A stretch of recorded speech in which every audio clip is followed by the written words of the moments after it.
मॅनला वाटलं की world champion तर चांगला नाहीये, तर वर्ल्ड चॅम्पियनशिप सायकलचं महत्व कमी झालेलं आहे आणि कुठेतरी ते बदलण्याची आवश्यकता आहे.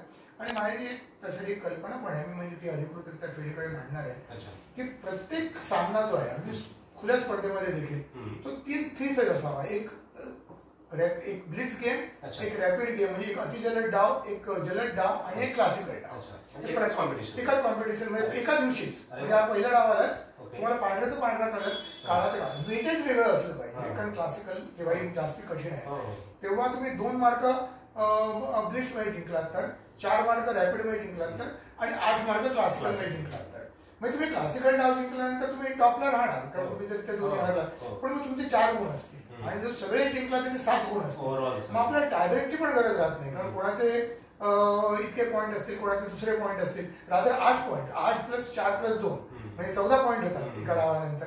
कोणाचे 13 असतील, कोणाचे 12 असतील. तर हा जो आहे टायब्रेक हा मी खरोखरच फेडीला सजेस्ट करणार आहे.